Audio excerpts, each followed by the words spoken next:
Hello दोस्तों, मैं सचिन अरोड़ा एक बार फिर से आप सभी लोगों का स्वागत करता हूं अरोड़ा एजुकेटर के इस ऑफिशियल प्लेटफॉर्म पे। So I hope you all are doing great. आप सब बहुत बढ़िया होंगे। एक बार फिर से हम लोग कनेक्ट हो चुके हैं एक सेशन के साथ, जहां पर डिस्कस करने वाले हैं यूपी पुलिस कंप्यूटर ऑपरेटर के प्रीवियस ईयर पेपर पे। 2013 वाले पेपर पे डिस्कशन हो चुका है, 2016 वाले पेपर पर भी डिस्कशन हो चुका है। 80 क्वेश्चन कंप्यूटर में आपको देखने को मिले हैं और इस बार भी 80 क्वेश्चंस में ही जंग होने वाली है। 80 क्वेश्चन आपको कंप्यूटर में देखने को मिलेंगे और आपका टारगेट होना चाहिए कि 80 में से अराउंड 75 प्लस क्वेश्चंस को सही करने का, और आप कर भी सकते हैं। प्रीवियस ईयर पेपर्स को अच्छे से लगाइए, जो भी सिलेबस में टॉपिक दिया है उनको अच्छे से प्रिपेयर करिए। नो डाउट 75 प्लस क्वेश्चंस को बहुत आसानी से आप सही कर पाएंगे। पेपर का लेवल क्या आसान है? बिल्कुल नहीं। पेपर का लेवल मॉडरेट टू टफ होता है, लेकिन अगर आपकी प्रिपरेशन का लेवल अच्छा है तो नो डाउट कि पेपर आपको आसान लगेगा। आइए एक बार प्रीवियस ईयर पेपर को फिर से देखते हैं और देखते हैं कि यहां पर किस किस टॉपिक से क्वेश्चन ज्यादा पूछे गए। सिलेबस की बात करें तो सिलेबस आप सभी के पास में है। Introduction, DBMS, PC software, office automation, work place productivity tool, computer networking, internet, emerging technologies and web publishing, Boolean algebra और डेटा स्ट्रक्चर। इन टॉपिक्स पर आपको पूरी पकड़ बनानी है। देखने में ये टॉपिक बहुत हल्के फुल्के लगते हैं, लेकिन भारी भरकम टॉपिक्स हैं। यहां पर आपको हर एक टॉपिक के बिल्कुल बेसिक से लेकर एडवांस लेवल तक पढ़ना होगा, जैसे कि रिक्वायरमेंट भी है। इतने सारे प्रीवियस ईयर पेपर्स इसीलिए करवाए जा रहे हैं ताकि आपको एक क्लियर कट आइडिया लगे, और इसके साथ साथ काफी सारे क्वेश्चंस रिपीट भी होते हैं, तो जो रिपीट होंगे उनके आंसर्स तो आप बहुत आसानी से दे पाएंगे। सर तैयारी कैसे करें? अगर आपने यूपी पुलिस कंप्यूटर ऑपरेटर का फॉर्म भरा है तो आप बिल्कुल इसकी तैयारी हमारे साथ कर सकते हैं लाइव क्लासेस में जुड़कर। लाइव क्लासेस आपको रिकॉर्डेड फॉर्मेट में भी मिल रही हैं। लाइव क्लासेस भी और रिकॉर्डेड वीडियोस भी आपको लगातार यहां पर दिए जा रहे हैं। लाइव क्लासेस शुरू हो चुकी है 11 जनवरी से। डेली क्लास होती है 2 बजे 2 PM पर कंप्यूटर ऑपरेटर की। यूपी पुलिस एसआई एएसआई की अगर बात करें तो 8 जनवरी से कोर्स स्टार्ट हो चुका है और इसकी डेली क्लासेस हो रही हैं 12 बजे 12 PM पर।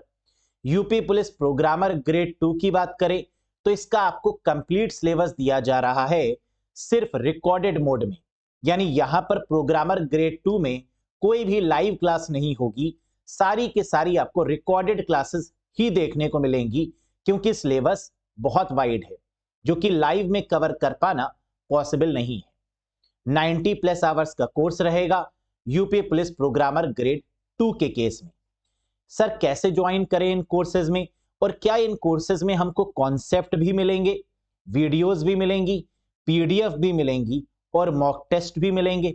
जी हां, यहां पर आपको सब कुछ मिलेगा। Concept wise videos, MCQs, PDF and mock test. Sir कैसे एनरोल करें?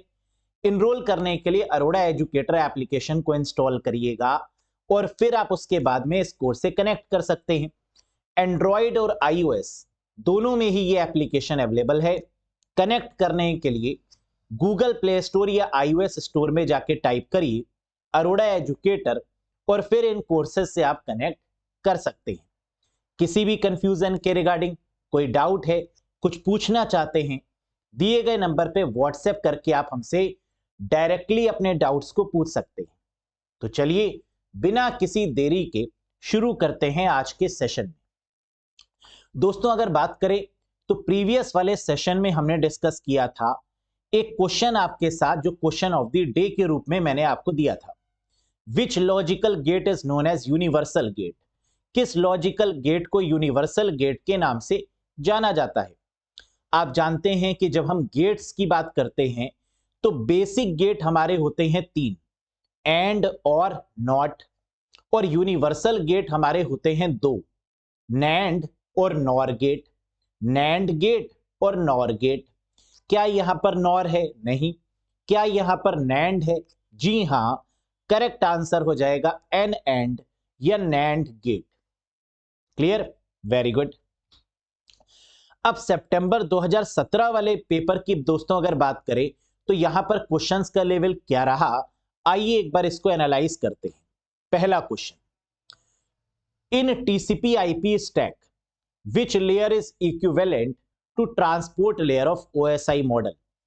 टीसीपी आईपी स्टैक में कौन सी लेयर ओएसआई मॉडल की ट्रांसपोर्ट लेयर के बराबर है। इसका मतलब कि एग्जाम में क्वेश्चन ओएसआई मॉडल और टीसीपी आईपी मॉडल से आएगा ही आएगा। नेटवर्किंग की बात करें तो ओएसआई मॉडल भी बहुत इंपॉर्टेंट है और टीसीपी आईपी मॉडल भी बहुत इंपॉर्टेंट है। क्वेश्चन में कह रहा है टीसीपी आईपी स्टैक में कौन सी लेयर ओएसआई मॉडल की ट्रांसपोर्ट लेयर के बराबर है। जब हम बात करते हैं टीसीपी आईपी स्टैक की और जब हम बात करते हैं ट्रांसपोर्ट लेयर की, तो ये बराबर होती है होस्ट टू होस्ट लेयर की। यानी करेक्ट आंसर होगा option number 4, host to host layer. क्या ट्रांसपोर्ट लेयर को होस्ट टू होस्ट लेयर बोलते हैं? जी हां, ट्रांसपोर्ट लेयर को होस्ट टू होस्ट लेयर भी बोला जाता है। और इसमें सबसे इंपॉर्टेंट बात तो यह है कि जब हम लोग ओएसआई मॉडल की बात करते हैं तो हमने ये भी डिस्कस करते हैं कि जो ट्रांसपोर्ट लेयर है वो हार्ट है ओएसआई मॉडल का। ट्रांसपोर्ट लेयर जो कि टीसीपी और यूडीपी जैसी प्रोटोकॉल्स पे काम करता है। टीसीपी कनेक्शन ओरिएंटेड प्रोटोकॉल है और यूडीपी कनेक्शन लेस प्रोटोकॉल है। तो इसका मतलब ट्रांसपोर्ट लेयर से यहां पर क्वेश्चन मिलता हुआ। तो ट्रांसपोर्ट लेयर क्या है? होस्ट टू होस्ट लेयर भी इसको बोलते हैं। अब जरा एक बार आप देखिए, ओएसआई मॉडल में जो लेयर्स होती हैं वो कितनी होती हैं? 7। लेकिन टीसीपी आईपी मॉडल की अगर हम बात करें तो पहले इसकी लेयर्स थी 4, link layer, internet layer, transport layer और एप्लीकेशन लेयर। जहां लिंक लेयर को नेटवर्क लेयर के नाम से भी जानते हैं, यानी नेटवर्क कहें या लिंक कहें बात एक ही है। इंटरनेट लेयर, ट्रांसपोर्ट लेयर और एप्लीकेशन लेयर। लेकिन इसको अपडेट करके ओएसआई मॉडल के फॉर्मेट में 5 लेयर में कन्वर्ट किया गया। Physical, data link, network, transport और एप्लीकेशन। यानी अगर टीसीपी आईपी मॉडल को ओएसआई मॉडल से कंपेयर करें तो इसमें 5 लेयर हो जाती है। Physical, data link, network, transport, application. और ओएसआई मॉडल में कितनी थी? 7 लेयर्स। कौन सी लेयर मिसिंग है? यहां पर 2 लेयर्स मिसिंग है, एक सेशन और एक प्रेजेंटेशन। ना तो यहां पर सेशन लेयर होती है ना यहां पर प्रेजेंटेशन लेयर होती है। लेकिन बात यह याद रखने वाली है कि ट्रांसपोर्ट लेयर का काम होता है होस्ट टू होस्ट डिलीवरी, और इसी रीजन से इसको क्या बोलते हैं? होस्ट टू होस्ट लेयर भी बोलते हैं। यही क्वेश्चन यहां पर पूछ रहा था, टीसीपी आईपी मॉडल या टीसीपी आईपी स्टैक में कौन सी लेयर ओएसआई मॉडल की ट्रांसपोर्ट लेयर के बराबर है? तो ट्रांसपोर्ट लेयर का मतलब क्या होता है? Host to host layer. Very good. Next, दूसरा question, which of the following data type is not supported by ANSI. निम्नलिखित में से आंसी किस डेटा टाइप को सपोर्ट नहीं करती? आंसी क्या है? American national standard institute. ये जो आंसी है ये कुछ डेटा टाइप्स पर काम करती है। इनमें से ऐसा कौन सा डेटा टाइप है जिसे आंसी सपोर्ट नहीं करती? रियल करती है, डेसिबल नहीं, डेसिमल होता है, डेसिबल कुछ नहीं होता, डबल भी करती है, इंटीजर यानी इंट भी करती है। तो आंसर क्या हो गया? कौन सा सपोर्ट नहीं करती? डेसिबल। आंसी के अगर डेटा टाइप्स पर दोस्तों बात करें तो कुल मिला के 7 होते हैं इसके data types. Decimal, real, float, small integer जिसको स्मॉल इंट बोलते हैं, इंटीजर, कैरेक्टर और डबल। इसका मतलब रियल भी है, डबल भी है और इंटीजर भी है। लेकिन क्या नहीं है? डेसिबल नहीं होता, डेसिमल होता है। तो यहां पर यह हो गया गलत जवाब। और ये होते हैं हमारे 7 तरीके के क्या? डेटा टाइप्स आंसी के। तो आंसी बहुत इंपॉर्टेंट है, इसको अच्छे से पढ़ के जाइएगा क्योंकि ये बहुत सारे क्वेश्चन यहां से बनते हैं। Very very important one. Next, slide master is use to make changes on. कह रहा है पावर पॉइंट में जो स्लाइड मास्टर होता है उसका काम क्या है, वो क्या बदलता है। स्लाइड मास्टर का डैश में परिवर्तन करने के लिए प्रयोग किया जाता है। आपको पता होगा पावर पॉइंट में व्यूज होते हैं। अगर हम व्यूज पर क्लिक करते हैं तो हमें 8 तरीके के व्यूज दिखते हैं, टोटल 10 तरीके के व्यूज होते हैं। व्यूज की अगर बात करें तो एक व्यू होता है स्लाइड मास्टर व्यू, जिसका काम क्या है, अगर हम इसकी पहली स्लाइड में जो भी बदलाव करेंगे या मास्टर स्लाइड में जो भी बदलाव करेंगे वो बदलाव सभी स्लाइड में हो जाएगा।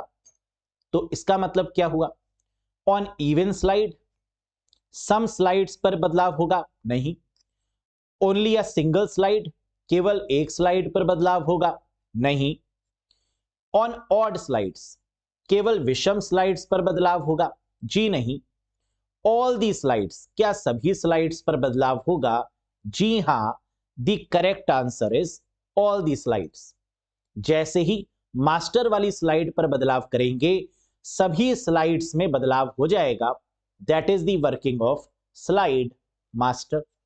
Very good. Next, the rows are added to the relation using dash command. Dash command का प्रयोग करके रिलेशन में से को जोड़ा जाता है, रिलेशन में रो को जोड़ा जाता है। कह रहा है the rows are added to the relation using dash command. Dash command का प्रयोग करके रिलेशन में रो को जोड़ा जाता है। तो अगर आपको रोज जोड़नी है टेबल में तो हम क्या करेंगे, इसका मतलब बात हो रही है एसक्यूएल की, स्ट्रक्चर्ड क्वेरी लैंग्वेज की। और एसक्यूएल में अगर हमें रोज को जोड़ना है किसी टेबल में तो हम क्या करेंगे, अपडेट का यूज करेंगे नहीं, इंसर्ट का यूज करेंगे जी हां, क्योंकि जोड़ने का मतलब क्या होता है, इंसर्ट करना। और इंसर्ट का यूज करके हम रोज को जोड़ सकते हैं, ऑल्टर भी नहीं, क्रिएट भी नहीं। तो करेक्ट जवाब होगा इंसर्ट इनटू। अगर आपने एसक्यूएल टॉपिक पढ़ा है तो आप जानते होंगे कि अगर हमें रोज को ऐड करना है तो हम क्या करेंगे, इंसर्ट इनटू का प्रयोग करेंगे और उसके आगे लिखेंगे टेबल का नाम, जो टेबल का नाम है। फिर जितने भी कॉलम्स हैं उनका नाम लिखेंगे, कॉलम 1, कॉलम 2, कॉलम 3, जो भी कॉलम का नाम है, कॉलम n तक। फिर उसके बाद उनकी वैल्यूज लिखते हैं, यानी उन कॉलम्स में हम क्या रखते हैं उन वैल्यूज को लिखते हैं। और इस तरीके से हम रोज को ऐड करते हैं। क्वेश्चन क्या था, किस कमांड का प्रयोग करके रिलेशन में रो को ऐड किया जाएगा। तो एसक्यूएल के केस में रोज को ऐड करने के लिए इंसर्ट इनटू कमांड का यूज करते हैं, फिर टेबल का नाम यूज करते हैं, फिर कॉलम का नाम लिखते हैं और फिर उनकी वैल्यूज को इंसर्ट करते हैं। तो करेक्ट आंसर हो गया insert. Very good. Next, identify the unit that convert user data into machine readable form. उस इकाई को पहचानिए जो यूजर डेटा को मशीन रीडेबल फॉर्म में परिवर्तित कर देती है। मतलब उस यूनिट का नाम बताइए, उस इकाई का नाम बताइए जो यूजर डेटा को, यानी जो डेटा हमने दिया कंप्यूटर को, उसे कन्वर्ट किस में कर रही है, मशीन रीडेबल फॉर्मेट में। मशीन जिसको रीड कर पाए, यानी 0-1 के फॉर्मेट में, बाइनरी नंबर्स में कन्वर्ट करने का काम किसका है, आउटपुट यूनिट का, एएलयू यूनिट का, कंट्रोल यूनिट का या इनपुट यूनिट का। हम जानते हैं इनपुट डिवाइसेस का काम ही होता है यूजर से इनपुट लेकर मशीन को रीड करवाने का। जैसे MICR, OCR, BCR, ये जितनी भी इनपुट डिवाइसेस होती हैं ये क्या करती हैं, यूजर से इनपुट लेकर उसे मशीन को समझाती हैं। यही तो होता है। तो करेक्ट आंसर क्या होगा, इनपुट यूनिट होगा। जैसे OCR optical character recognition, MICR magnetic ink character recognition, या बारकोड रीडर, इनकी मदद से हम क्या करते हैं, यूजर डेटा को मशीन रीडेबल फॉर्म में कन्वर्ट करते हैं। Very simple. Next, certain function displays row data in column and column data in row, which function is that. यानी ये क्वेश्चन आ रहा है एमएस एक्सेल से और पूछा जा रहा है कि एमएस एक्सेल में वो कौन सा फंक्शन है जो रो डेटा को कॉलम में और कॉलम के डेटा को रो में कन्वर्ट करता है। हम जानते हैं एक्सेल में ट्रांसपोज फंक्शन का काम होता है रोज के डेटा को कॉलम्स में कन्वर्ट करना और कॉलम्स के डेटा को रोज में कन्वर्ट करना। तो आंसर क्या हो गया, transpose. That is the correct answer. तो ट्रांसपोज क्या करेगा, रोज में जो वैल्यूज हैं उनको कॉलम्स में भेज देगा और कॉलम्स की वैल्यूज को रोज में भेज देगा। यही काम होता है ट्रांसपोज का। Very good. अगला question guys, identify the device that read data by reflected pulses of laser beam on the surface. यह कौन सी डिवाइस है जो सरफेस पर लेजर बीम की रिफ्लेक्टेड पल्स के द्वारा डेटा को पढ़ता है। यानी यहां पर डिवाइस पूछी जा रही है और कह रहा है लेजर बीम। लेजर बीम का प्रयोग किस में करते हैं, फ्लॉपी डिस्क में? जी नहीं। ऑप्टिकल डिस्क में, यानी सीडी और डीवीडी में? हां, सीडी और डीवीडी या बीआरडी यानी ब्लू रे डिस्क, इनको रीड करने के लिए या इनको एक्सेस करने के लिए हम लोग किसका यूज करते हैं, लेजर बीम का। तो ऑप्टिकल डिस्क तो सही है, मैग्नेटिक डिस्क नहीं होगा, रीड ओनली मेमोरी भी नहीं होगा। तो करेक्ट आंसर हमें मिल चुका है ऑप्टिकल डिस्क यानी सीडी और डीवीडी। सीडी और डीवीडी की बात करें तो इसमें एल्यूमिनियम होता है, पिट और बम्प होते हैं, लैक्वर होता है, पॉलीकार्बोनेट प्लास्टिक होता है और लेजर बीम होती है। इतनी सब चीजों से मिलकर बनती है हमारी सीडी, डीवीडी या बीआरडी। और खराब होने के बाद ये ट्रक के पीछे भी लगी दिख जाती है ना। आपने कई बार देखा होगा कि जब ये यूज में नहीं रहती तो कई ट्रक वाले इसको यूज करते हैं, है ना, अपने पीछे सजाने के पर्पज से। तो that is called CD, DVD या optical disc. Very good. Next, dash denote the beginning और एंडिंग ऑफ अ प्रोग्राम। यानी ये क्वेश्चन पूछा जा रहा है फ्लो चार्ट से।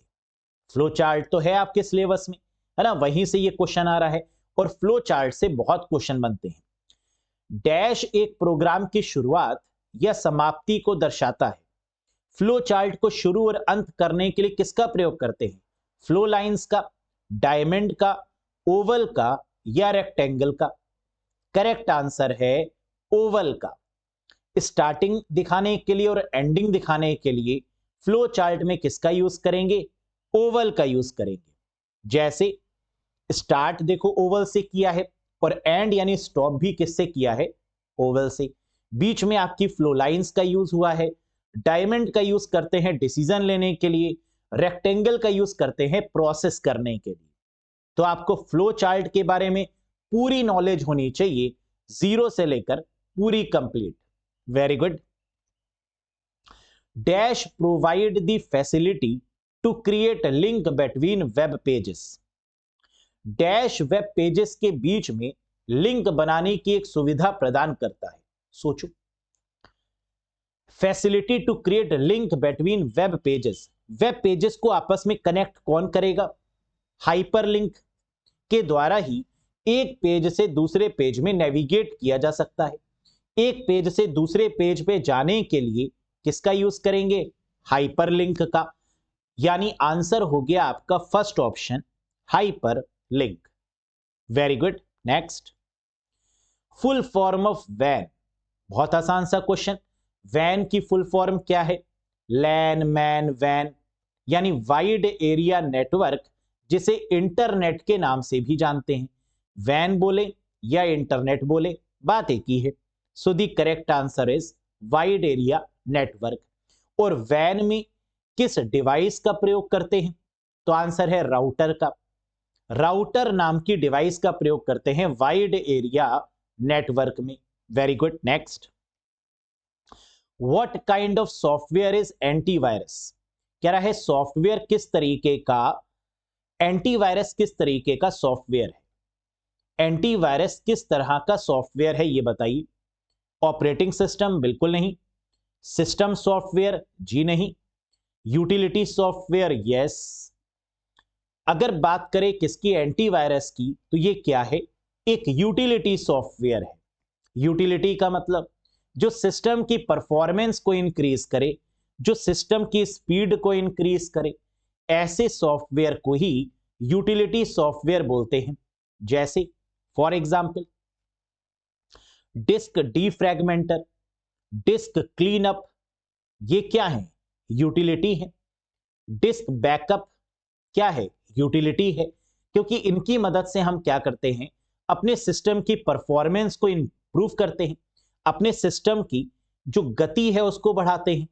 तो इसका मतलब कि ये वो सारे सॉफ्टवेयर जो हमारे सिस्टम की स्पीड या परफॉर्मेंस को इंक्रीज करे, that is called utility software.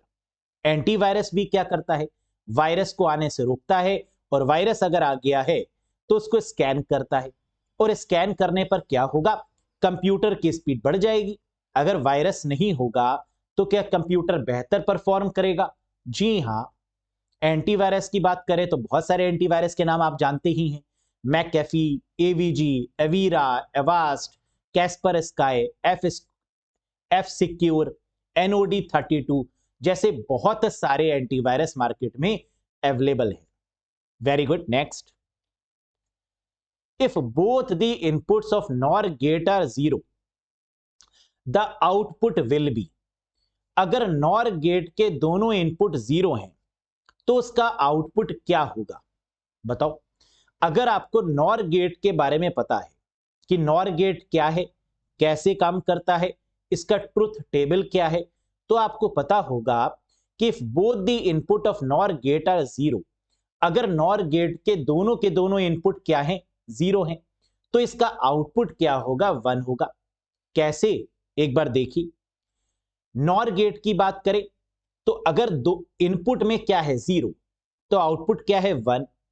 और इसके अलावा कुछ भी अगर होगा, अगर 1 कहीं पर भी होगा जीरो के साथ में, या 1 1 होगा, तो आउटपुट हमेशा जीरो होगा। दोनों केस में अगर लो है, ए भी लो है और बी भी लो है, लो का मतलब होता है जीरो और हाई का मतलब होता है 1। अगर दोनों लो हैं तो ही आउटपुट हाई होगा, एल्स लो होगा, है ना। तो इसकी मदद से अगर आपको ये सारे लॉजिक गेट्स पता है, ये सारे ट्रुथ टेबल आपको बनाने वाले पता है, तो आप आसानी से बता पाएंगे इसका आंसर क्या होगा। और ऐसा क्वेश्चन आता जरूर है ना। Very very important one. ये आपको नैंड गेट में भी पूछ सकते हैं, नॉर में भी पूछ सकते हैं, एंड में भी पूछ सकते हैं। ये किसी भी गेट पर ये ऐसा क्वेश्चन आपको दे सकते हैं जो ट्रुथ टेबल पर बेस्ड हो। Next, guided media is also called as. निर्देशित मीडिया को डैश भी कहा जाता है। दो तरीके के मीडिया होते हैं, एक गाइडेड और एक अनगाइडेड। गाइडेड का मतलब केबल्स और अनगाइडेड का मतलब वाईफाई, वायरलेस वाले। तो गाइडेड मीडिया में क्या आएंगी, केबल्स, यानी वायर्ड मीडिया ही गाइडेड मीडिया होती है। तो करेक्ट आंसर हो गया वायर्ड मीडिया, जैसे coaxial cable, twisted pair cable और fibre optic cables guided media के एग्जाम्पल्स हैं। जबकि अगर अनगाइडेड मीडिया की बात करें तो ब्लूटूथ हो गया अनगाइडेड, सैटेलाइट हो गई अनगाइडेड, वाईफाई सिग्नल रेज हो गई अनगाइडेड। तो गाइडेड मतलब केबल्स, और केबल्स के अलावा जितने भी मीडिया हैं that is unguided one. Very good, next. What is the role of triggered in animation, बताओ। पावर पॉइंट में एनिमेशन होता है, ये आप सब जानते हैं। एनिमेशन में ट्रिगर क्या होता है, एनिमेशन में ट्रिगर की क्या भूमिका है। ट्रिगर का मतलब, अभी आपको आंसर नहीं दिख रहा, लेकिन अगर मैं यहां पर क्लिक करूंगा तो आपको आंसर हाईलाइट हो जाएगा, होता है ना। जैसे बैक वाले क्वेश्चन पे आया मैं, तो यहां आपको आंसर नहीं दिख रहा था, लेकिन जैसे ही मैंने माउस से क्लिक किया, ये देखो हाईलाइट हो गया ना। ये क्या है? ये ट्रिगर है एनिमेशन का। यहां मैंने एनिमेशन का प्रयोग किया है कि आपको आंसर तभी दिखे जब मैं आपको समझा चुका हूं और फिर आंसर हाईलाइट हो जाए उसके एक्सप्लेनेशन के साथ। इसका मतलब क्या है trigger? An item on slide that perform action when click. Slide पर एक आइटम जो क्लिक करने पर एक्शन देता है। बिल्कुल सही बात है, जो क्लिक करने पर एक्शन लेता है उसी को क्या बोलते हैं? ट्रिगर बोलते हैं। जैसे ही मैंने क्लिक किया, ये आ गया आंसर आपके सामने हाईलाइट होकर। यही तो है ट्रिगर इन एनिमेशन, इन पावर पॉइंट। तो एनिमेशन को नियंत्रित करने के लिए ट्रिगर आपको विशिष्ट क्लिक पॉइंट देते हैं कि कब आपको क्लिक करना है। जब हम चाहें तब वो क्लिक हो जाए। ये क्या है? ट्रिगर है। दूसरा कह रहा था an action button that advance to next slide. एक एक्शन बटन जो अगली स्लाइड पर ले जाता है। नहीं। Name of a motion path. नहीं। एक मोशन पाथ का नाम। बिल्कुल नहीं। Outline view. बिल्कुल नहीं। तो ट्रिगर क्या हुआ एनिमेशन में कि हमारे द्वारा क्लिक करने पर जो एक्शन ट्रिगर हो, जो एनिमेशन आए, that is called trigger in animation. An item on slide that perform action when click. Click करने पर एक्शन परफॉर्म हो, इसी को बोलते हैं क्या? Trigger. Very good. Next, hexadecimal number system has a base of. ये तो बड़ा सिंपल सा क्वेश्चन पूछ लिया गया कि हेक्साडेसिमल नंबर सिस्टम का बेस क्या होगा। 10 डेसिमल का होता है, 8 ऑक्टल का होता है, 2 बाइनरी का होता है और 16 हेक्साडेसिमल का। तो करेक्ट आंसर होगा दैट इज 16।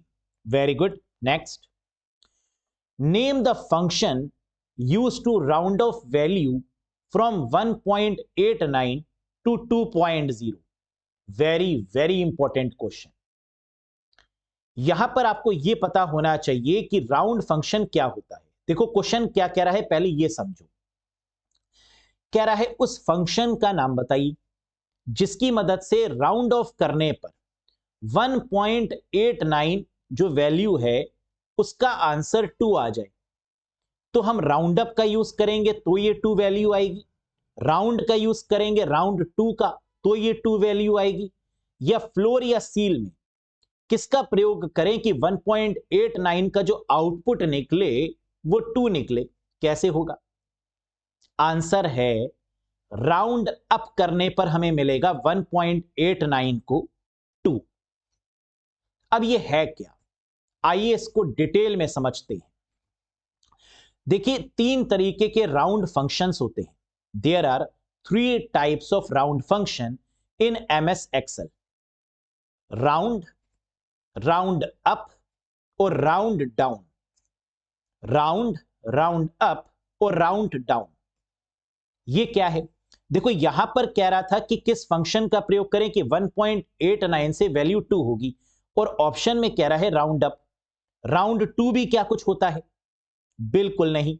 राउंड 2 नाम का कोई भी फंक्शन नहीं होता, तो ये तो गलत हो गया। फ्लोर और सील से होगा नहीं, क्योंकि फ्लोर और सील का मतलब ही अलग होता है। आप जानते हैं वो भी कि हमें टेबल पढ़नी होती है, उस केस में दिया होता है फ्लोर और सील की वैल्यू, तो ये भी नहीं होगा। अब यहां पर इसका मतलब क्या है जरा समझिएगा। अगर मैंने आपसे पूछा कि राउंड 1.89 का आंसर क्या आएगा, तो आंसर है 1.8 है। 1.5 से लेकर 5 के ऊपर वाले जितने भी वैल्यूज होती हैं, जैसे 1.5, 1.6, 1.7, 1.8, 1.9, इन केसेस में वैल्यू ग्रेटर वाली आती है। यानी 1 से ग्रेटर क्या होगा? 2। तो आंसर हो गया 2। यानी 1.5 से लेकर अगर इससे ग्रेटर वाली वैल्यूज हैं, 5 पॉइंट के बाद 5 है, पॉइंट के बाद 6 है, पॉइंट के बाद 7 है, पॉइंट के बाद 8 है, पॉइंट के बाद 9 है, तो इन सब में वैल्यू आपकी ग्रेटर वाली आएगी। 2 हो गया। लेकिन अगर यहीं पर 1.4 होता तो आंसर आ जाता 1। 1.4 के केस में क्या आएगा? 1, और 1.5 से आंसर क्या हो जाएगा 2। समझ में आया? राउंड अप का मतलब क्या होता है? राउंड अप का मतलब अगली वाली वैल्यू, यानी 1.89 की हमेशा जो भी वैल्यू होगी वो क्या होगी? अगली वाली, यानी 2 हो जाएगा राउंड में। तो अप के केस में तो सोचना ही नहीं है, बस 1 पॉइंट दिखा और पॉइंट के केस में जो इंटीजर वाली वैल्यू है वो ग्रेटर वाली आएगी इससे, तो 1.89 की जगह क्या हो जाएगा 2। राउंड डाउन क्या होता है? कम वाली वैल्यू, तो 1.89 है तो 89 हटा दो, यानी जो डेसिमल में वैल्यू है उसको हटा दो, तो आंसर क्या आ गया 1, तो आंसर हो जाएगा 1। समझ में आया? एक बार फिर से ट्राई करो इन 3 क्वेश्चंस पे। राउंड 2.4 आंसर क्या होगा? मैंने कहा था पॉइंट में 5 अगर दिया हो या 5 से बाद वाली वैल्यू तो ग्रेटर वाला आएगा यानी 3 आएगा, और अगर 5 से कम वाली वैल्यू हो पॉइंट में 4 3 2 1, 2.4 2.3 2.2 2.1, तो इन सभी केसेस में आंसर होगा 2, यानी कम वाली वैल्यू। समझ में आया? राउंड अप में क्या होगा? अगली वैल्यू 2.4 की जगह पर क्या आ जाएगा 3, यानी आंसर इज 3। और राउंड डाउन में क्या हो जाएगा? पॉइंट के बाद वाली वैल्यू को हटा दो और राउंड कर दो, यानी 2.4 में 0.4 हटा दो और 2 लिख दो, दैट इज द आंसर। समझ में आया? तो अब यही क्वेश्चन पूछा था कहां पर? यहां पर, कि 1.89 जो है वो 2 में कन्वर्ट कैसे होगा? राउंड अप करेंगे तो 1.89 कन्वर्ट हो जाएगा किस में? 2.0 में या 2 में। करेक्ट है? समझ में आया कैसे किया? वेरी गुड, आगे बढ़ो। The full form of URL is, कह रहा है यूआरएल का पूरा नाम क्या है? आप सब जानते हैं यूआरएल क्या होता है? Address of the website. Website के एड्रेस को ही यूआरएल बोलते हैं, और इसकी फुल फॉर्म है यूनिफॉर्म रिसोर्स लोकेटर, यानी URL is uniform resource locator. इस यूआरएल की अगर हम लोग बात करें तो इसमें क्या क्या होता है? सबसे पहले होती है प्रोटोकॉल एचटीटीपी, उसके बाद होता है सब डोमेन www, उसके बाद में होता है डोमेन जैसे गूगल, फेसबुक, इंस्टा, ट्विटर, ये सब डोमेन हो गए। और डॉट कॉम क्या है? TLD, top level domain. Dot com भी हो सकता है, डॉट इन भी हो सकता है, डॉट एजू भी हो सकता है, इनको बोलते हैं top level domain. Very good. Right the full form of DMA। DMA क्या है? बहुत ही प्यारा क्वेश्चन आता जरूर है डीएमए से भी एक क्वेश्चन एग्जाम में।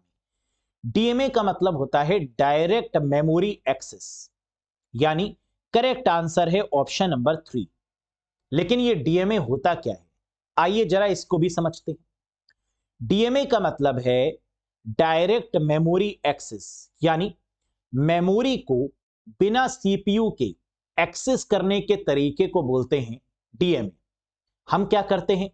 सीपीयू को ज्यादा बिजी नहीं करते और सीपीयू को वही काम देते हैं जो उसको करना चाहिए, और एक्स्ट्रा कामों के लिए हम क्या करते हैं? एक कंट्रोलर का प्रयोग करते हैं सीपीयू के जगह पर, जिसे डीएमए कंट्रोलर बोलते हैं, जो स्लेव बन के काम करता है।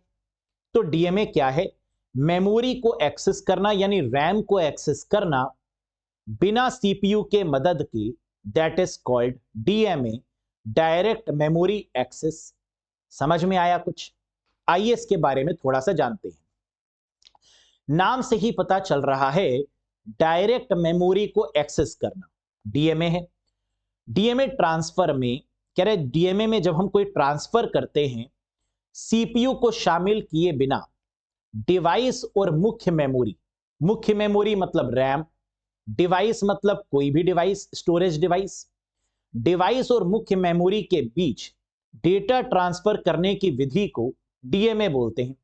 तो अगर हमें इनपुट आउटपुट डिवाइसेस और स्टोरेज डिवाइस के बीच में कुछ ट्रांसफर करना है तो हम सीपीयू का इन्वॉल्वमेंट नहीं करेंगे, और बिना सीपीयू के इन्वॉल्व हुए जो काम होगा उसी कॉन्सेप्ट को बोलते हैं डीएमए, डायरेक्ट मेमोरी एक्सेस या डीएमए कंट्रोलर।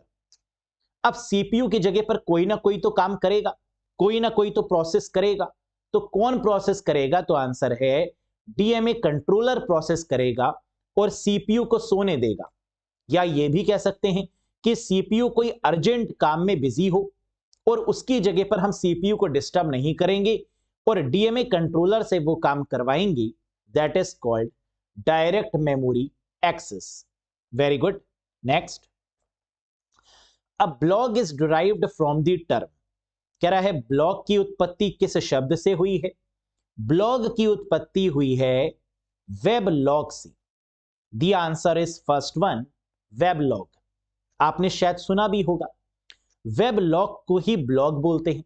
और ब्लॉग्स में क्या होता है, जब कोई आर्टिकल्स लिखता है इंटरनेट पर तो उसको बोला जाता है ब्लॉगिंग करना। वी लॉगिंग का चलन आजकल बहुत है, आप लोग ने देखा भी होगा। वी लॉग्स बनाते हैं हर कोई, जहां पर वो अपनी दिनचर्या बताते हैं उसे बोलते हैं वी लॉगिंग, वीडियो लॉगिंग। और वेब लॉग्स में टेक्स्ट के द्वारा वहां पर वर्णन किया जाता है, लिखा जाता है, बड़े बड़े पैराग्राफ्स को टाइप किया जाता है। That is called web log. Web log या ब्लॉग का संक्षिप्त रूप है किसी व्यक्ति, समूह या निगम द्वारा संचालित एक ऑनलाइन पत्रिका या सूचनात्मक वेबसाइट है जो नियमित रूप से अपडेट सामग्री प्रदान करती है। जैसे न्यूज वाले आर्टिकल्स, जैसे न्यूज आती रहती हैं आपके पास, आप ऑनलाइन एक्सेस कर सकते हैं। Hindustan times, times of India, Dainik Jagran, ये क्या है? ये एक तरीके की वेबसाइट है, वेब ब्लॉग्स हैं जो समय समय पर अपडेट होती रहती हैं। Yes, very good. Next, a column which has ability to become a primary key is called. Database से क्वेश्चन आता हुआ, एक ऐसा कॉलम जिसमें प्राइमरी की बनाने का समर्थन होता है उसे क्या कहते हैं? बहुत प्यारा क्वेश्चन।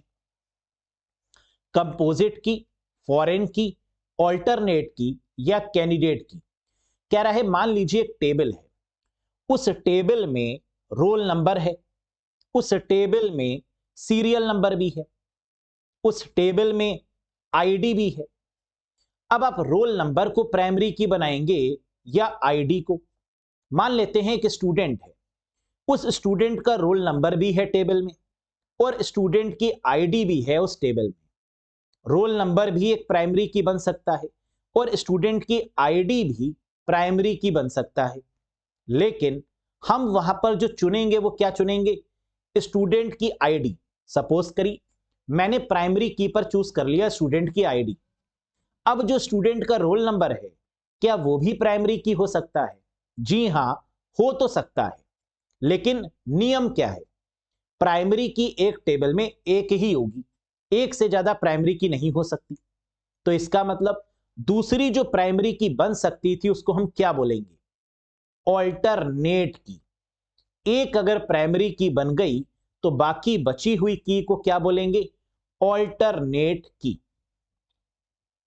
आइए समझते हैं। हमने कहा मान लीजिए एक स्टूडेंट का टेबल है जिसमें स्टूडेंट की आईडी है, स्टूडेंट का रोल नंबर है, स्टूडेंट का फर्स्ट नेम है, लास्ट नेम है और ईमेल है। ये सारी डिटेल्स क्या है? कैंडिडेट की ID, roll number, email ID. क्या ये तीनों यूनिक हैं?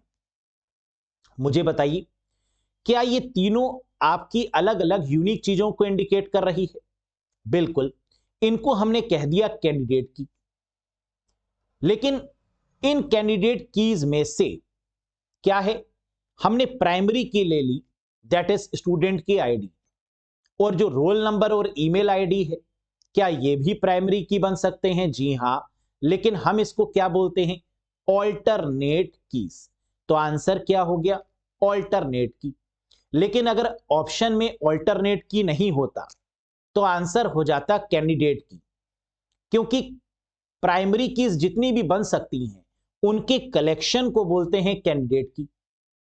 जितनी प्राइमरी की पॉसिबिलिटी हैं, जैसे स्टूडेंट आईडी, रोल नंबर और ईमेल आईडी, 3 पॉसिबिलिटी हैं, इन तीनों को यूनिक हम रख सकते हैं। ये हो गई कैंडिडेट की। लेकिन हमने इसमें से एक चुना प्राइमरी की को, बाकी जो बच गई 2 वो क्या है? Alternate keys. तो प्राइमरी की के बदले जो बची हुई कीज हैं वो क्या है, ऑल्टरनेट। यही तो क्वेश्चन में कह रहा था। A column which has ability to become a primary key, वो कॉलम जिसमें ये एबिलिटी है कि वो प्राइमरी की बन सकती है, वो कैंडिडेट की है। कैंडिडेट की में ये सारी पॉसिबिलिटी है प्राइमरी की बनने की, लेकिन हमने एक को बना लिया कैंडिडेट में से, बाकी जो बची उसको हम क्या कहेंगे, alternate keys. Very good. Next, unsolicited commercial email is called, अनचाहे व्यवसायिक ईमेल को क्या कहा जाता है, लिंक, हाइपरलिंक, स्पैम या जंक। Very good. अनचाहे मेल, अनसोलिसिटेड मेल को बोलते हैं स्पैम, आप सब जानते हैं। कई बार इसको जंक मेल भी बोलते हैं, तो वैसे तो जंक भी आंसर हो सकता है, क्योंकि अनसोलिसिटेड मेल बोले, जंक मेल बोले या स्पैम बोले, ये सब एक ही बात है। लेकिन जो सही टर्म इसके लिए यूज करते हैं वो क्या है, अनवांटेड मेल या स्पैम। तो करेक्ट आंसर आपका स्पैम ही होगा। Very good. Next, basic logic gates are of dash type, मौलिक लॉजिक गेट्स कितने प्रकार के होते हैं, बताओ मुझे। अभी मैंने आपको स्टार्टिंग में ही बताया था कि आपके जो लॉजिक गेट्स होते हैं बेसिक वाले, वो 3 तरीके के होते हैं। बिल्कुल सही आपने कहा, पार की नजर और निरमा सुपर, एंड और नॉट, ये तीनों आपके कैसे गेट्स हैं, बेसिक लॉजिक गेट्स हैं। तो आंसर क्या हो गया, 3। बेसिक लॉजिक गेट्स, एंड और NOT, universal logic gate, NAND, NOR, और अदर लॉजिक गेट्स में क्या क्या आ जाएगा, एक्स और एक्स नॉर। ये जो एक्स एक्स वाले होते हैं इनको अदर वाली कैटेगरी में डालते हैं।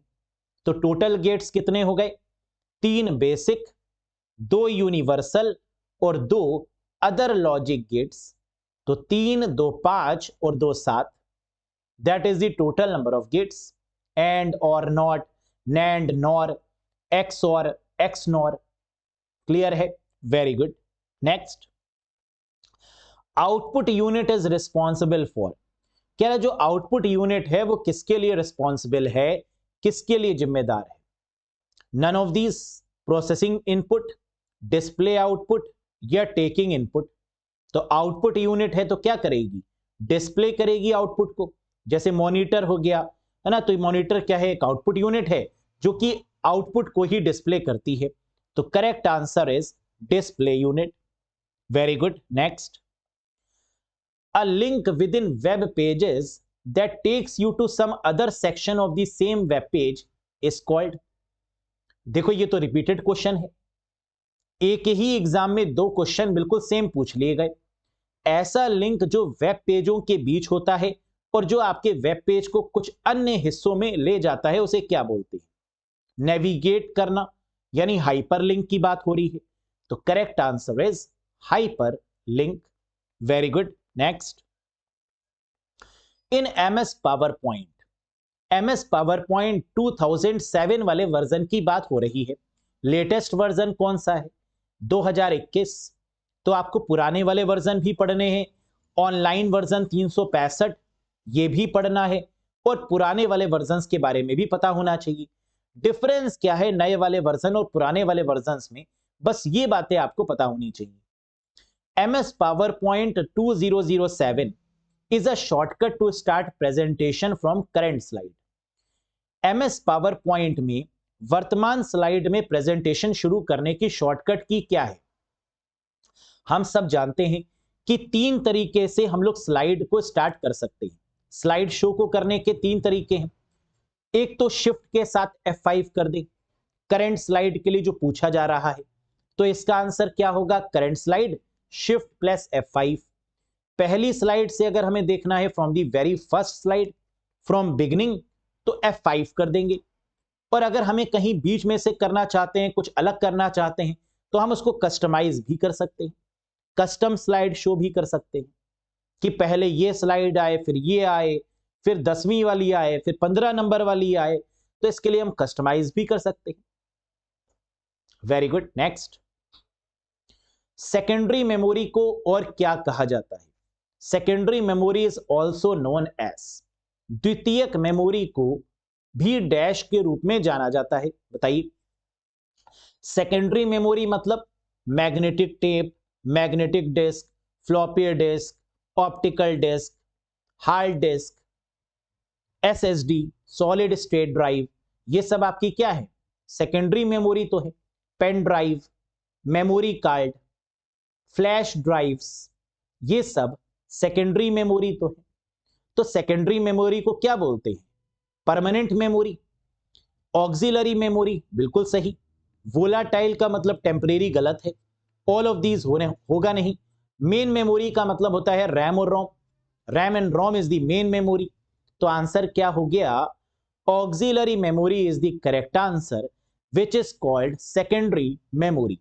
तो ऑक्सिलरी बोले यानी सहायक मेमोरी बोले या सेकेंडरी मेमोरी बोले, बात एक ही है। Very good. तो जितनी भी सेकेंडरी मेमोरी होती है उनको ऑक्सिलरी बोलते हैं। Magnetic tape, magnetic disk, floppy disk, hard disk, SSD, pen drive, memory card, these are called secondary memory या auxiliary memory. For two input A and B, the output of AND gate is high if, क्या कह रहा है? दो input A and B हेतु AND gate का जो output उच्च होता है यानी हाई होता है, कब? AND गेट में आउटपुट हाई कब होगा? AND गेट में जो आउटपुट है वो 1 कब होगा? बताओ। The output of AND gate is high if both the inputs are 1. देखो, अगर दोनों इनपुट 1 हैं तो आउटपुट 1 होगा AND गेट के केस में। यही तो है।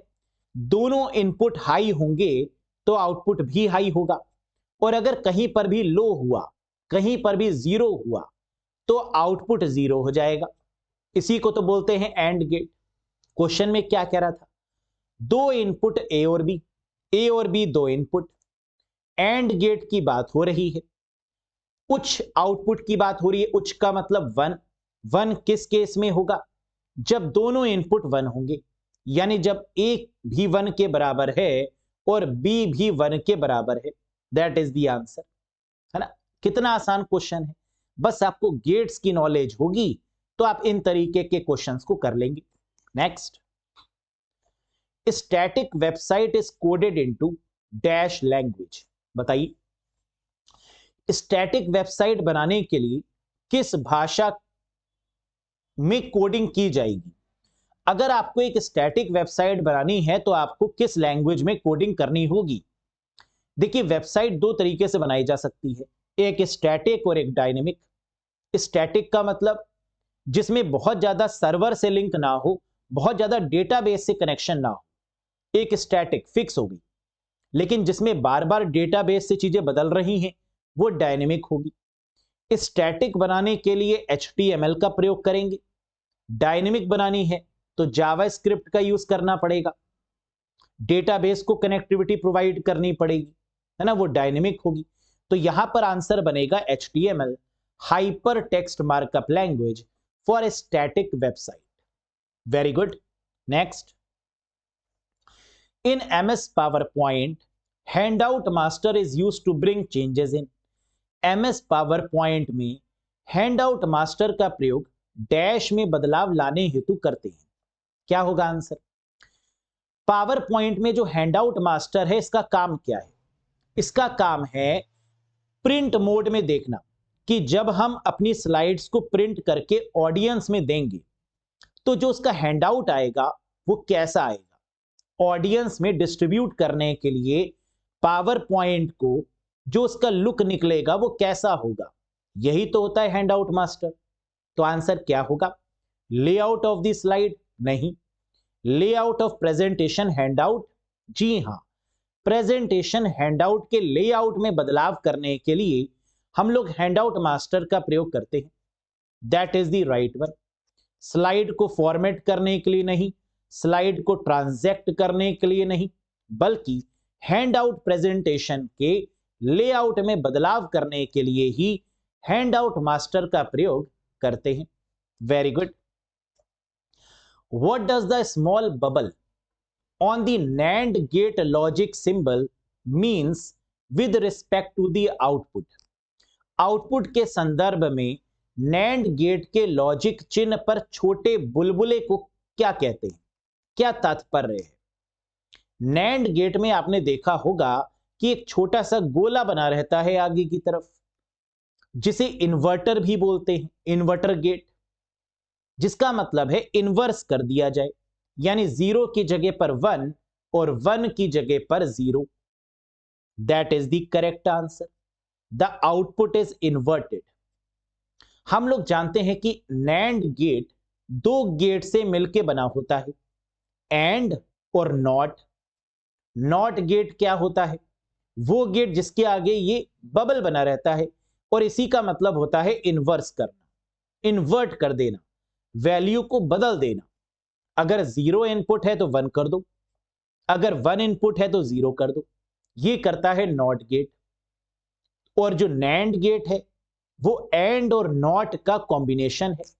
तो इसका मतलब यहां पर पूछा सिर्फ ये जा रहा है कि नैंड गेट में जो नॉट गेट है जिसमें आगे बबल है, उसका काम क्या होता है? तो नॉट गेट का काम होता है इन्वर्स करना। इसको इन्वर्टर गेट भी बोलते हैं। ए की जगह पर यानी 0 की जगह पर 1 और 1 की जगह पर 0। The output is inverted. Very good. Next, the dash attribute is used to display a specific outer portion of a table border। HTML से क्वेश्चन आता हुआ कह रहा है HTML में एट्रीब्यूट का प्रयोग टेबल बॉर्डर की विशिष्ट बाहरी भाग दर्शाने हेतु प्रयोग किया जाता है। अगर हम किसी टेबल के बॉर्डर की बात करें, यानी टेबल का जो बाहरी भाग होता है जिसे बॉर्डर बोलते हैं, उसके लिए कौन सा एट्रीब्यूट प्रयोग किया जाता है? Which attribute is used for the table border in HTML? The answer is border attribute. Table border के लिए हम लोग जो एट्रीब्यूट प्रयोग करते हैं वो बॉर्डर के नाम से ही होता है। Very easy. Next, control unit is a part of. कह रहा है कंप्यूटर में कंट्रोल यूनिट किसका पार्ट है? आसान सा क्वेश्चन। हम लोग जानते हैं कि प्रोसेसर यानी CPU के 3 मुख्य भाग होते हैं, control unit, arithmetic logic unit और रजिस्टर, जिसको हम लोग मेमोरी यूनिट भी बोलते हैं। CU, ALU और MU, और मेमोरी यूनिट का ही दूसरा नाम होता है रजिस्टर, जो कि टेम्परेरी मेमोरी के रूप में काम करता है। Yes, very good. तो यानी CU is the part of CPU। That is the correct answer. और ये क्वेश्चन भी कई बार आया है कि कंट्रोल यूनिट का मेन काम क्या है? तो CPU में कंट्रोल यूनिट का मेन काम होता है डिकोड करना, यानी इंस्ट्रक्शंस को रीड करना, एक्सेस करना, डिकोड करने का काम है कंट्रोल यूनिट का। ALU क्या करता है? अरिथमेटिकल लॉजिकल इंस्ट्रक्शंस परफॉर्म करता है, plus minus, greater than, equals to, smaller than, less than, ये ALU करेगा। CU क्या करेगा? डिकोड करेगा। और मेमोरी यूनिट क्या है? रजिस्टर है, जो कि टेम्परेरी बेसिस पर डेटा को होल्ड करके रखेगा। जहां पे रजिस्टर से भी बहुत क्वेश्चन आते हैं, तो रजिस्टर वाले टॉपिक को भी बढ़िया तरीके से पढ़िएगा। Next, truncate command in SQL is used to. कह रहा है SQL में ट्रंकेट कमांड का प्रयोग क्यों करते हैं? देखो, डेटाबेस में सबसे इंपॉर्टेंट जो है वो SQL ही है। SQL से बहुत सारे क्वेश्चन बनेंगे एग्जाम में। अगर SQL आपने अच्छे से कर लिया तो मान के चलिए 5 से 6 क्वेश्चन आपने कर लिए। क्या है ये SQL? SQL का मतलब स्ट्रक्चर्ड क्वेरी लैंग्वेज। डेटाबेस को बनाने के लिए जो लैंग्वेज है that is SQL, structured query language. Truncate command क्या करता है SQL में? हम जानते हैं ट्रंकेट कमांड का यूज किया जाता है टेबल में जो रोज हैं उसके डेटा को डिलीट करने के लिए। तो रोज में से डेटा हमारा डिलीट हो जाए लेकिन टेबल डिलीट ना हो, इसके लिए हम क्या करते हैं? स्ट्रक्चर में कोई फर्क नहीं पड़ना चाहिए, बस डेटा डिलीट हो जाए, इसके लिए प्रयोग करते हैं ट्रंकेट कमांड का। तो आंसर क्या होगा? Delete data from the table, हाँ। ऑल्टर डेटा नहीं, ऑल ऑफ दीज नहीं, modify data from table, table में से डेटा को संशोधित करना नहीं, टेबल में से डेटा बदलने के लिए नहीं, बल्कि टेबल में से डेटा डिलीट करने के लिए ट्रंकेट कमांड का प्रयोग करते हैं। तो करेक्ट आंसर क्या होगा दोस्तों? First is the correct one. Truncate command तालिका की सभी पंक्तियों को हटा देती है, यानी सभी रोज में से डेटा को हटा देती है और स्ट्रक्चर को डिलीट नहीं करती। That is called truncate command. Very good. लेकिन अगर पूरे के पूरे डेटाबेस को ही हमें हटाना है, पूरे टेबल को ही हमें हटाना है, तो हम ड्रॉप कमांड का यूज करेंगे। ड्रॉप कमांड क्या करता है कि पूरे के पूरे डेटाबेस को ही, स्कीमा को ही खत्म कर देता है, स्ट्रक्चर को ही डिलीट कर देता है। Drop command. Very good. Next, acronym GB signifies. कह रहा है जीबी की फुल फॉर्म क्या है? बहुत आसान क्वेश्चन। मेमोरी यूनिट में जीबी का मतलब होता है गीगाबाइट, तो करेक्ट आंसर इज गीगाबाइट। अगर यहां पर बी स्मॉल होता तो आंसर बन जाता गीगाबिट, क्योंकि मेमोरी यूनिट में आप जानते हैं कि स्मॉल बी का मतलब बिट होता है, जैसे एमबीपीएस मेगा बिट पर सेकेंड, बी स्मॉल होता है, और एमबीपीएस में बी बड़ा हो जाए तो मेगा बाइट पर सेकेंड। समझ में आया? तो that is gigabyte. Very good. In PPT which extension of sound files can be added to the presentation? MS Word, Excel और पावर पॉइंट, इन तीनों को तो बहुत अच्छे से पढ़ने की रिक्वायरमेंट है, क्योंकि यहां से भी भर भर के क्वेश्चन आए हैं। डेटा स्ट्रक्चर है, बूलियन अलजेब्रा है, एसक्यूएल है, नेटवर्किंग है, डेटाबेस है ना, वर्ड, एक्सेल, पावर पॉइंट है, ईमेल है। यहां से बहुत सारे क्वेश्चन बनते हैं। तो अगर इन टॉपिक्स को आपने बहुत अच्छे से पढ़ लिया, देखो पढ़ना तो सब कुछ है, लेकिन कुछ जहां से क्वेश्चन ज्यादा आते हैं ना, उनको बहुत डीप में पढ़ो। समय बहुत है आपके पास में, सिलेबस पूरा आप जानते हैं कि फ्लो चार्ट है, सॉफ्टवेयर है, क्वेश्चन वहीं से ही आएंगे। तो जब सिलेबस गिवन है तो टेंशन लेने की रिक्वायरमेंट ही नहीं, बस सिलेबस के अकॉर्डिंग पढ़ते जाओ। In PPT which extension of sound files can be added to the presentation? PPT में साउंड फाइल किस एक्सटेंशन के साथ प्रेजेंटेशन में जोड़ा जा सकता है? अगर बात करें पावर पॉइंट की और साउंड फाइल की, तो दो तरीके के साउंड फाइल्स को हम प्रेजेंटेशन में जोड़ते हैं। कौन कौन सी? WAV फाइल्स और MIDI फाइल्स, जिनको मिड फाइल्स भी बोलते हैं। तो आंसर क्या हो जाएगा? WAV wave form audio file format, और WAV के साथ मिड फाइल, जिसको MIDI भी बोलते हैं, म्यूजिकल इंस्ट्रूमेंट डिजिटल, या musical instrument digital interface, MIDI। तो ये दो तरीके की ऐसी फाइल्स होती हैं जिनका प्रयोग प्रेजेंटेशन में साउंड फाइल्स के रूप में करते हैं। समझ में आया? बहुत बढ़िया। आगे बढ़ते हैं। An example of fourth generation programming languages. कह रहा है चौथी पीढ़ी की प्रोग्रामिंग भाषाओं का उदाहरण क्या है? अब अगर जनरेशंस ऑफ प्रोग्रामिंग लैंग्वेज की बात करें तो फर्स्ट जनरेशन में आता है मशीन या बाइनरी लैंग्वेज, सेकेंड जनरेशन में आता है असेंबली लैंग्वेज, जिसमें निमोनिक्स का प्रयोग करते हैं, थर्ड जनरेशन में आता है हाई लेवल लैंग्वेज, जैसे C++, जावा, C#। ये आपकी थर्ड जनरेशन में आती है। फोरट्रॉन, बेसिक, पास्कल, ये सब थर्ड जनरेशन की है।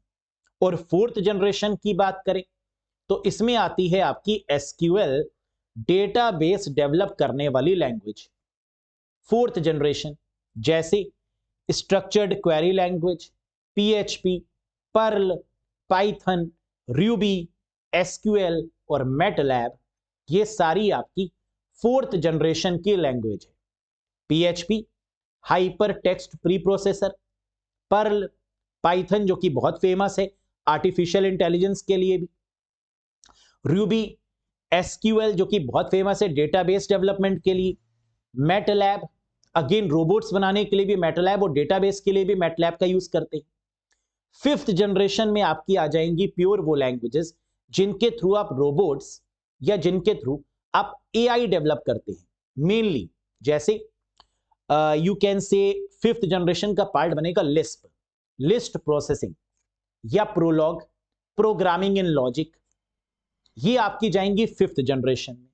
तो ये पांचों जनरेशन में कौन कौन सी लैंग्वेजेस का प्रयोग करते हैं ये जरूर देखिएगा, क्योंकि यहां से क्वेश्चन पहले भी बना है और अब फिर बन रहा है। Very good. Next, in MICR R stands for, MICR में R क्या है? मैग्नेटिक इंक कैरेक्टर रिकॉग्निशन, यानी R का मतलब है रिकॉग्निशन।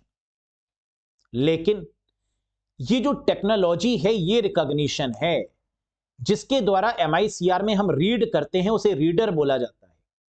तो दो अलग अलग कॉन्सेप्ट हैं यहां पर, टेक्नोलॉजी के रिस्पेक्ट में रिकॉग्निशन यूज करते हैं और डिवाइस के पॉइंट ऑफ व्यू से रीडर यूज करते हैं, और इसी रीजन की वजह से इस आंसर को गलत माना गया, क्योंकि यहां पर रीडर भी गिवन था और रिकॉग्निशन भी गिवन था।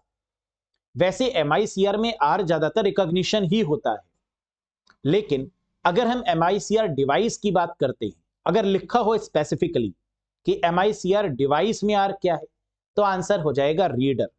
लेकिन यहां पर कुछ लिखा नहीं है, इसलिए मैटर ऑफ डाउट बनता है इस क्वेश्चन पे। समझ में आया? वैसे MICR का मतलब मैग्नेटिक इंक कैरेक्टर रिकॉग्निशन ही होता है। Very good. नेक्स्ट, अच्छा MICR करती क्या है?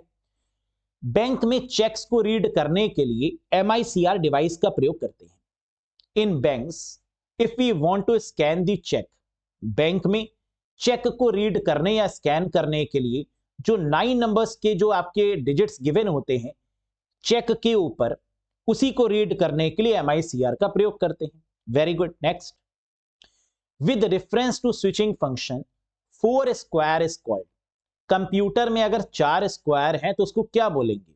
क्वाड, बाइनरी, क्यूब या ऑक्टेट?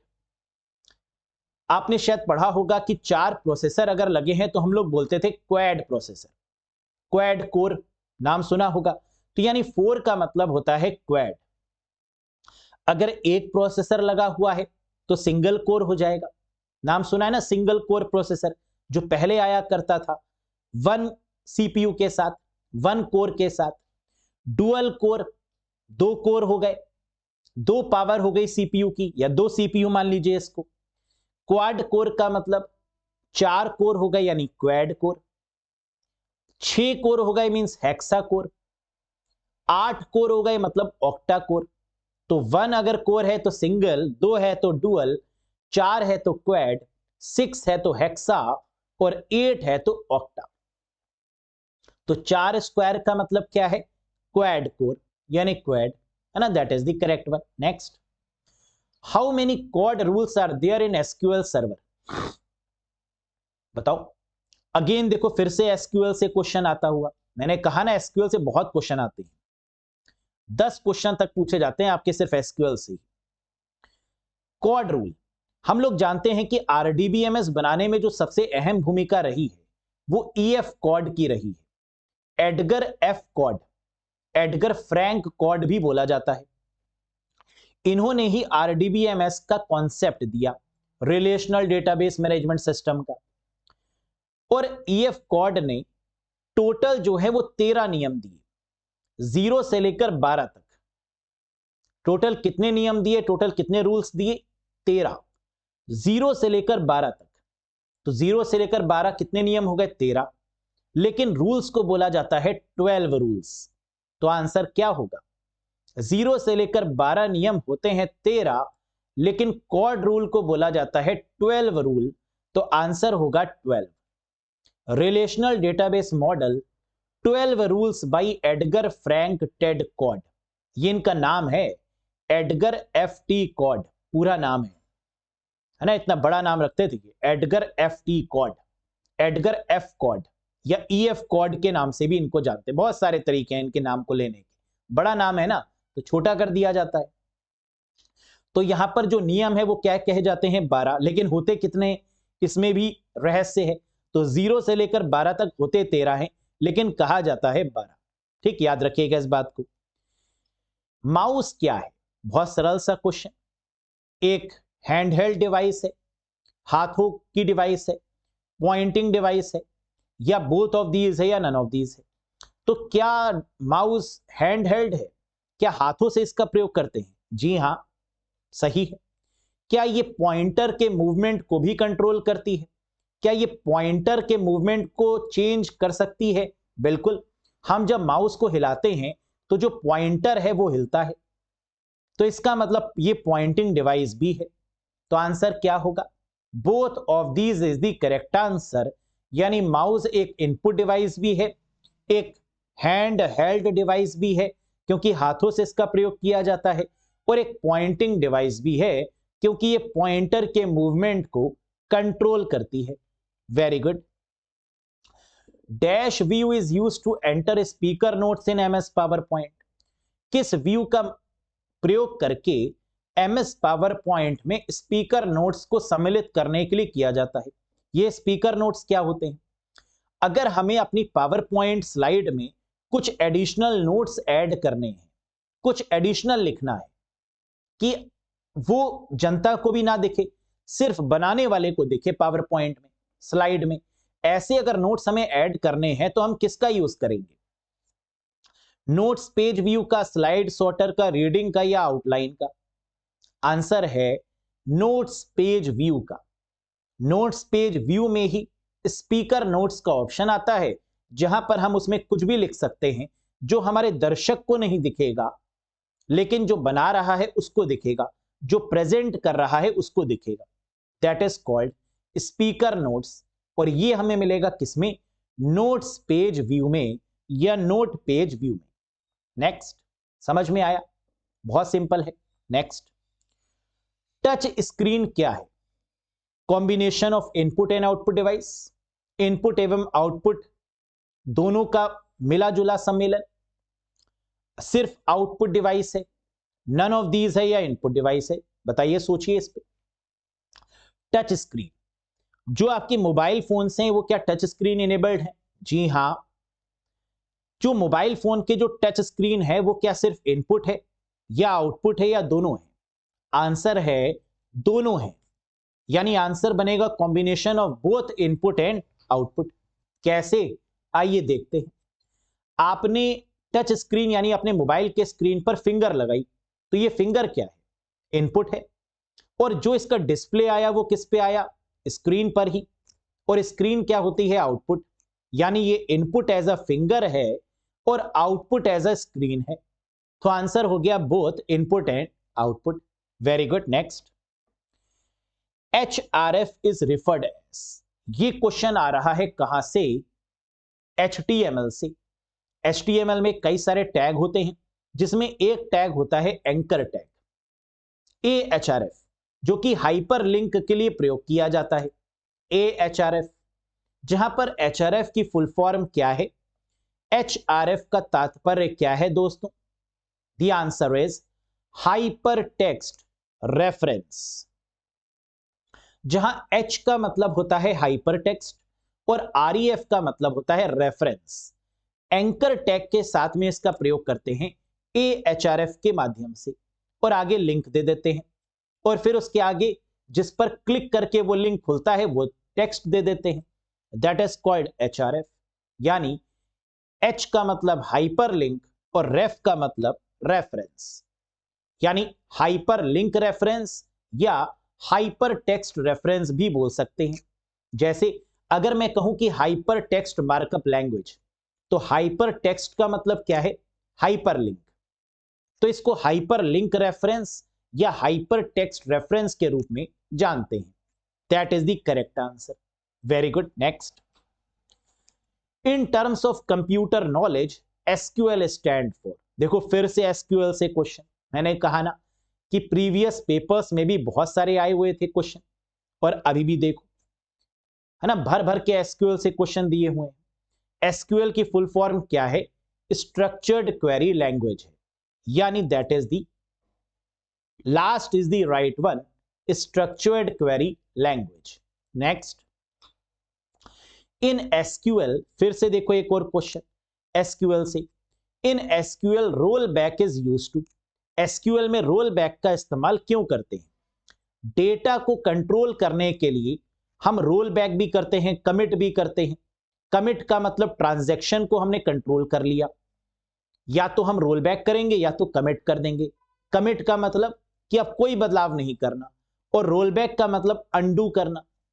तो what does roll back means? SQL में रोल बैक को उपयोग क्यों किया जाता है? Cut changes, paste changes, undo all the previous changes, yes. पिछले सभी बदलावों को अंडू करने के लिए ही रोल बैक का प्रयोग करते हैं। जैसे अगर सपोज करिए आपका पेमेंट हो गया और आपको वो चीज मिली भी नहीं।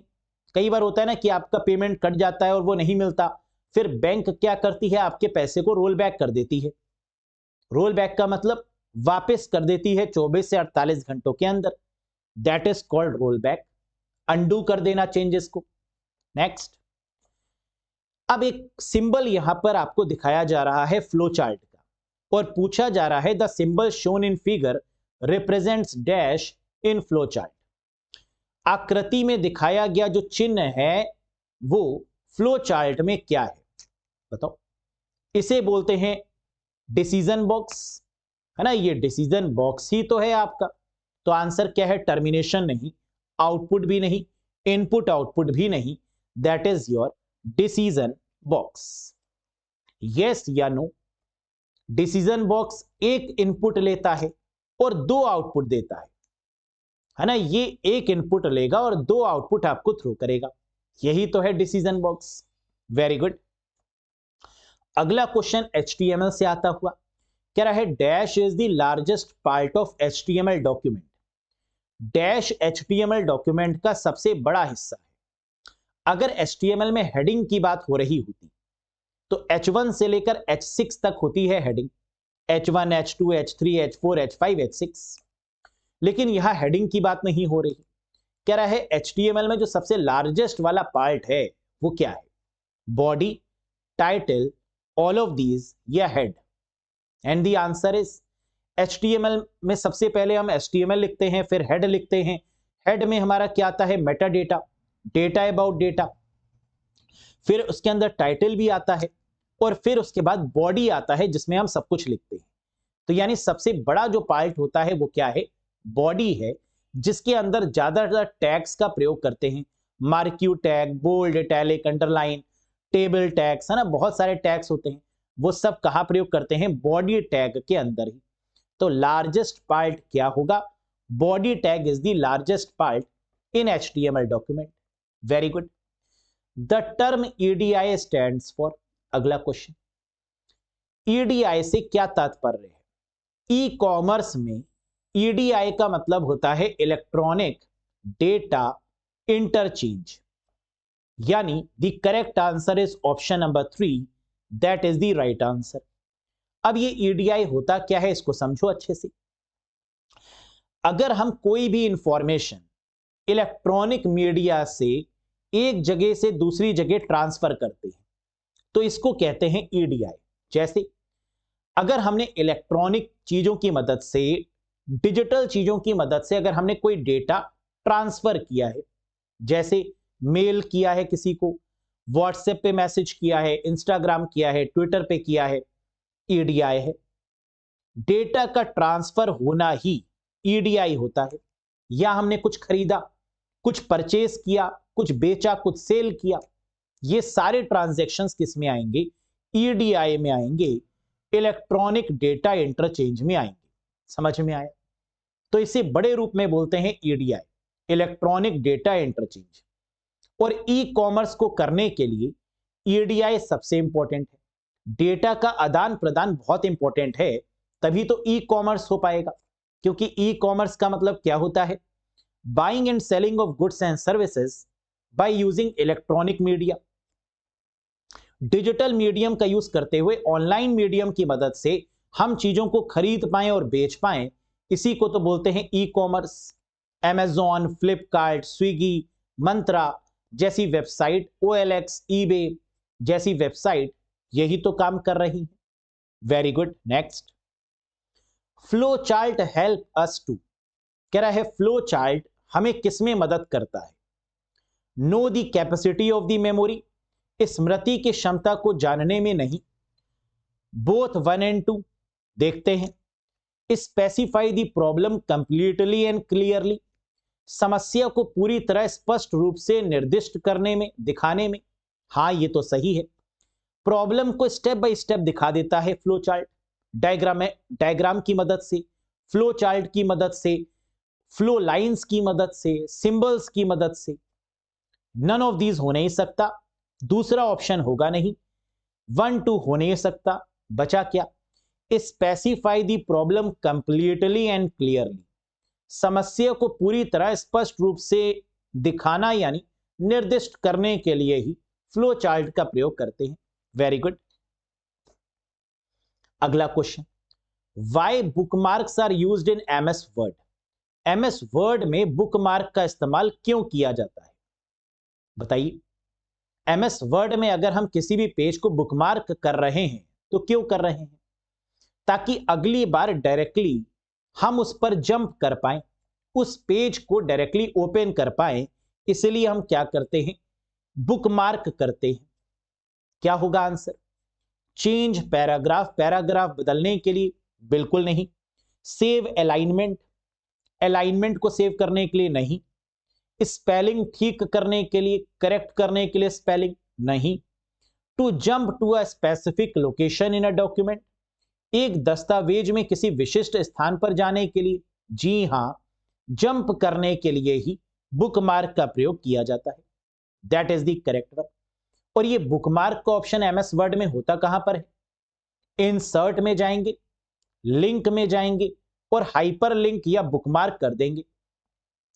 तो हम हाइपर लिंक भी ऐड कर सकते हैं और बुकमार्क कर देंगे तो क्या होगा? न्यू बुकमार्क में जाएंगे और किसी भी पेज को बुकमार्क कर देंगे। To jump to a specific location in a document, एक दस्तावेज में किसी विशिष्ट स्थान पर जाने के लिए बुकमार्क करते हैं और ये हमें इंसर्ट के अंदर देखने को मिलता है। Very good. What is the name of the topology which has by directional link between every node? उस टोपोलॉजी का नाम बताइए जिसमें प्रत्येक नोड के बीच में बाई डायरेक्शनल लिंक होते हैं। बाई डायरेक्शनल का मतलब हर एक लिंक एक दूसरे से कनेक्टेड है, हर एक नोड एक दूसरी नोड से कनेक्टेड है बाई डायरेक्शनल मैनर में, दोनों तरफ से। ट्री में नहीं, नन ऑफ दीज देखते हैं। स्टार टोपोलॉजी नहीं, मैश टोपोलॉजी जी हां। बाई डायरेक्शनल के केस में आंसर क्या होगा? सबसे रिलायबल टोपोलॉजी, सबसे विश्वसनीय topology, that is mesh topology. ये होती है बाई डायरेक्शनल, हर एक नोड दूसरे नोड से कनेक्टेड और सभी नोड आपस में connected, that is called by directional link between every node. समझ में आया? Very good. नेटवर्किंग के टोपोलॉजी से क्वेश्चन, अभी और भी बहुत सारे क्वेश्चन है, डिस्कस करेंगे अगले सेशन में, लेकिन एक क्वेश्चन ऑफ द डे आपके सामने, आंसर जरूर दीजिएगा। Stack is related to terms such as, कह रहा है जो डेटा स्ट्रक्चर में स्टैक होता है, एक के ऊपर एक के ऊपर एक, डैश जैसे नामों से संबंधित है। स्टैक में किसका प्रयोग करते हैं? इनक्यू या डीक्यू का, इनक्यू का, पुश का या पुश एंड पॉप का? तो स्टैक में अगर हमें इंसर्ट करना है, डालना है कुछ या निकालना है कुछ, तो किसका प्रयोग करते हैं इनमें से?